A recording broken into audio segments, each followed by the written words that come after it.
Not every haunting asks to be understood.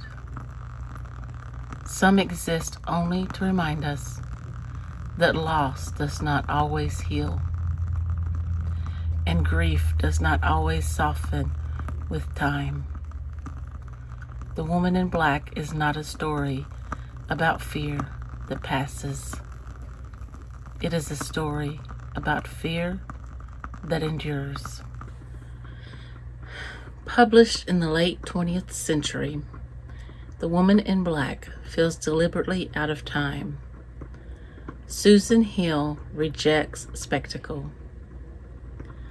She revives the discipline of the classic Gothic, where silence, isolation, and suggestion do the real work. This is a novel that trusts the reader's imagination, and what it allows us to imagine is far more disturbing than anything it shows.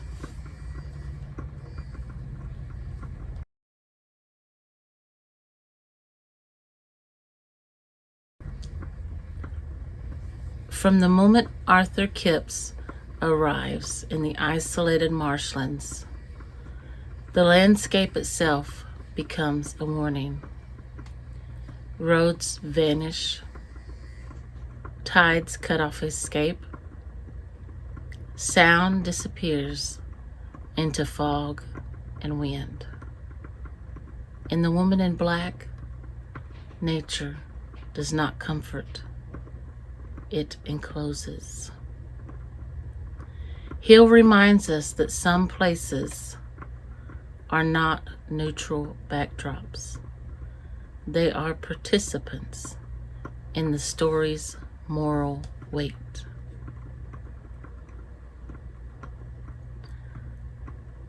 Arthur Kipps is not reckless. He is not arrogant. He is ordinary. And that ordinariness makes him vulnerable. Cut off from community, from reassurance, from human presence, he becomes exposed, not only to fear, but to the consequences of past suffering that do not belong to him. Hill's terror is not about curiosity. It is about helplessness. At the center of this haunting is not malice, but grief. A grief so absolute that it curdles into something destructive. The Woman in Black does not seek justice. She does not seek understanding.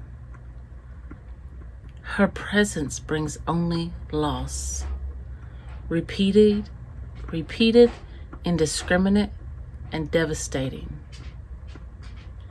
Hill refuses to sentimentalize this grief. She shows us its most terrifying truth. Unredeemed sorrow does not remain private. It spreads. Most ghost stories offer release. The spirit is appeased. The wrong is named. Balance is restored.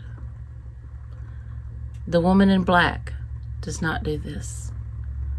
The haunting does not end because understanding arrives. It ends because life continues, wounded, altered, and forever marked. Hill denies us comfort, not out of cruelty, but honesty.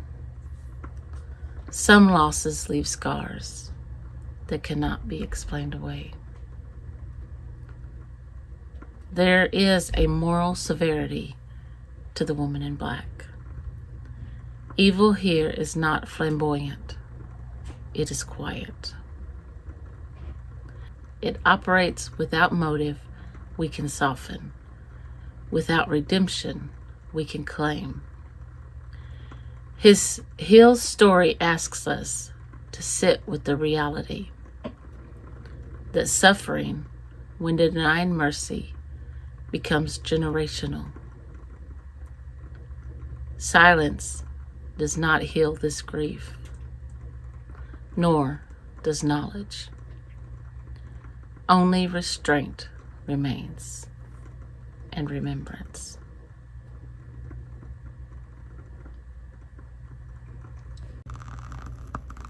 Not every haunting asks to be understood. Some exist only to remind us that loss does not always heal, and grief does not always soften with time. The Woman in Black is not a story about fear that passes. It is a story about fear that endures.